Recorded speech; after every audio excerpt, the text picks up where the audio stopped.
Welcome back to the channel. I'm Chase and this is All Things Realm. Today we're going hands-on on a Kickstarter watch. Today we're looking at the Bencler Rocks Diver.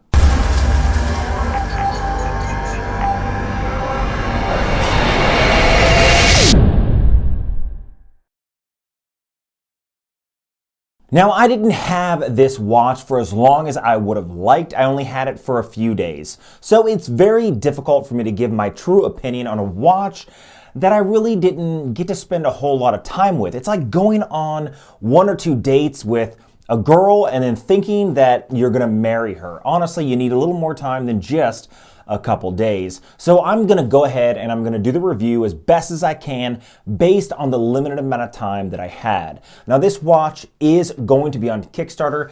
Down below I'm gonna leave a link to their main website, and on their main website is a link to the Kickstarter if you guys are interested. Now this is a dive watch that is pretty good, but understand that this is a prototype dive watch. So as I'm going over everything to include like the date wheel, the color on the actual date wheel on the manufactured watch, once it's done being manufactured, is gonna be the same color as the dial. So there is gonna be some slight color differences, but all that is gonna be remedied as I'm told. So let's just dive right into this review. Okay, first, the big thing when it comes to watches is going to be the measurements of the watch themselves. This is where a lot of people are gonna say yay or nay right in the beginning. I'll give you an example. The Deep Sea Challenge by Rolex, which is a giant 50mm watch, it's over 20mm thick, that is gonna be a nay to people right off the bat. Not only the price, which is like $26,000,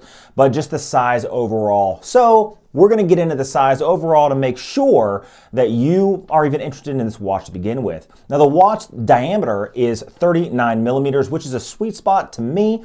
I think I always say anywhere from 36 to 40mm, 40mm being the general overall watch size for most medium-sized wrists. So this is 39mm, which is good to see. Now the thickness of this watch is 11.7, which honestly is pretty thin for a dive watch. The lug to lug, which is the footprint of the watch, is gonna be 46mm, so it's definitely not overly large and sits pretty good on the wrist. The lug width of this is 20mm, so it can fit any type of watch strap, to include their own Italian leather watch strap, or if you guys want something more affordable, sorry for the plug, Bencler, but Chase straps, link down below. You can pick up a nice Italian leather watch strap there as well for a lot less. In fact, that being said, coming up next week, if you guys check out chasestraps.com, basically I will be having a massive sale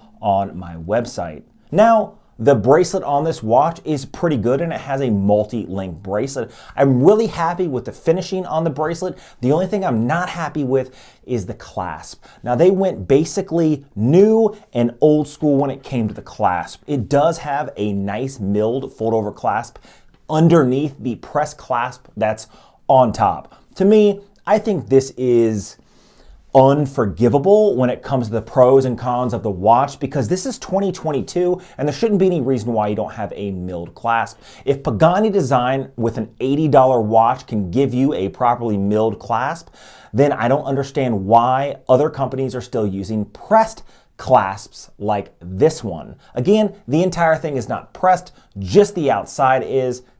I still think it's a big con. Now, I will say that the finishing on the outside of this 316L stainless steel case is very nice. It uses two different types of finishing, which is brushed and high polished, which gives it an excellent contrast between the facets. Now the seals on this watch, they say guarantee 300 meters of water resistance, which is nice for a watch that's less than 12mm thick. That is one of the things that I think is a giant pro of this watch. It's extremely thin for being a 300-meter dive watch, and it is an excellent everyday watch. Now it also has a sapphire crystal over that beautiful dial, and we'll talk about the dial in just a second. But it has 316L stainless steel, great finishing, 300 meters of water resistance. Again, that sapphire crystal over that really cool gradient dial. And under 12 millimeters, which means it's going to slip under any cuffed piece of clothing you have going out either to a dressy dinner or on the beach. I think that is a giant pro. Now, on the back of the 316L stainless steel case is a screw down case back. Again, 300 meters of water resistance, sort of have to have that screw down case back. Now, on the screw down case back is a laser engraving of the sea stacks that they have pictured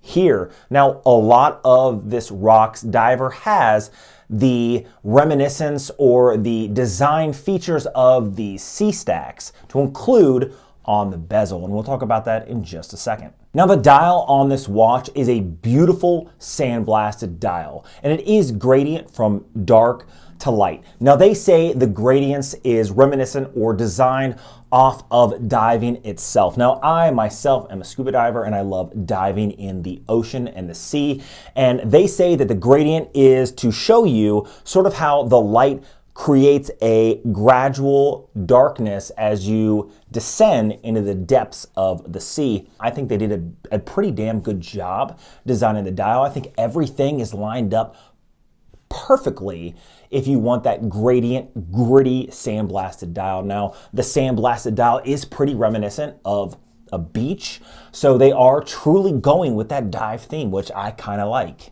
Now, you can see that date window at the 6 o'clock, which is nicely placed. However, you can see the color differentiation that I explained in the beginning of the video. Again, they say this is going to be remedied with the actual manufactured watch and not this prototype.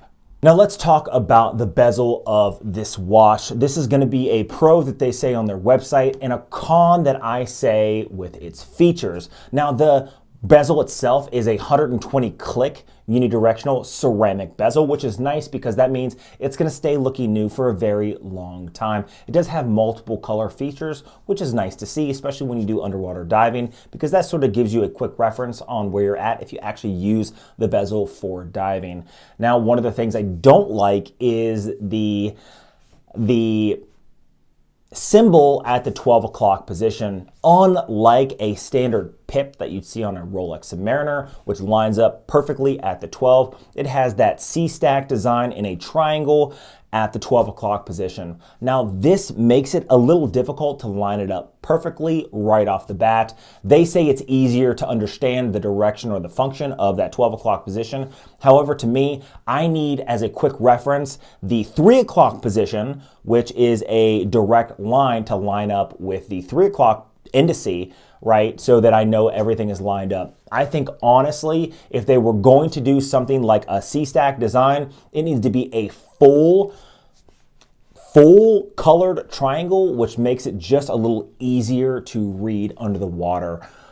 I think this is something that is negative about the watch because it doesn't really give you that quick reference to line it back up. It took me 2 or 3 times to really understand where it sets up. And again, what I had to do was reference that 3 o'clock position.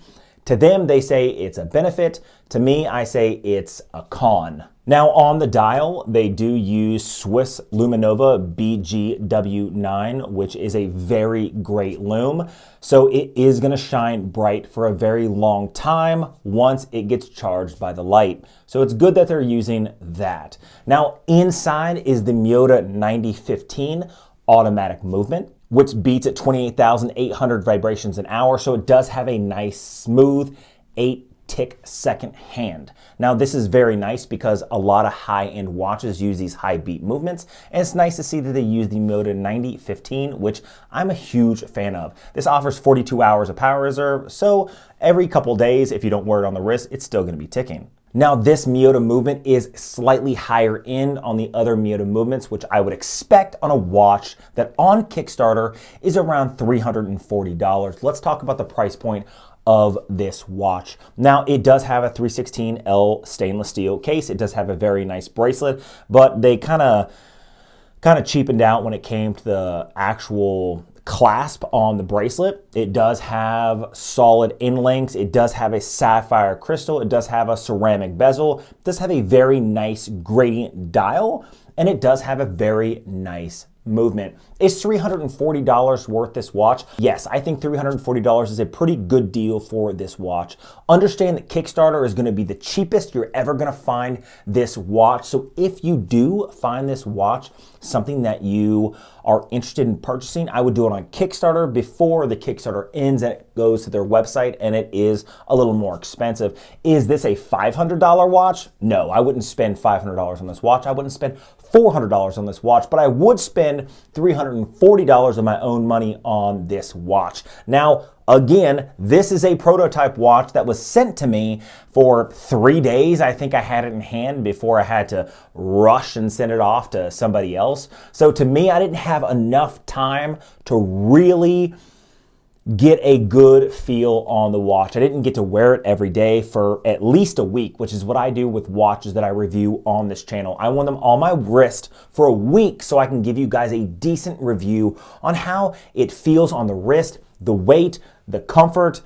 You know, you can't really get a good feel when you're feeling rushed with the review. Now, I like to give you guys content, and when watches are coming out on Kickstarter, you only have a certain period of time, and they only have so many prototypes they can send out to watch reviewers like myself. So to me, you're taking a chance with buying the watch because I really don't know what you're going to get. If they give you a watch that's exactly what they gave me, except the dial is fixed, I think $340 is a pretty good deal.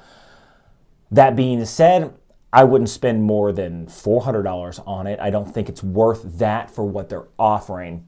Again, I'm not paid for this review. I didn't get a watch for this review, and I'm going to be honest about the review itself. Now, they do offer, again, Italian leather watch straps that you can also order on Kickstarter with the watch if you don't want the bracelet. But again, if you want a cheaper option, go with chase straps. Anyway, if you like videos like this, hit that subscribe button down below. Leave a comment the content you guys would like to see on this channel. If you guys are interested in the Bencler, go ahead and leave a comment down below. If you guys want to check it out on their main website. Again, $340 is a pretty good deal on Kickstarter, so make sure you check out that Kickstarter campaign on their website. Make sure you check out chase straps.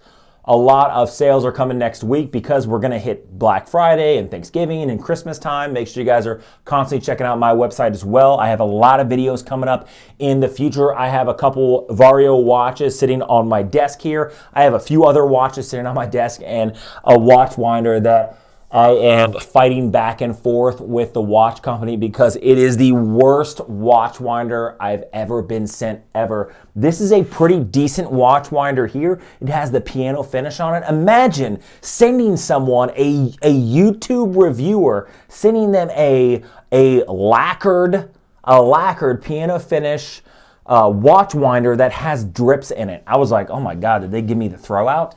Anyway, make sure you guys are hitting that notification bell so you can be notified when I drop all of these videos. And I will see you in the next one.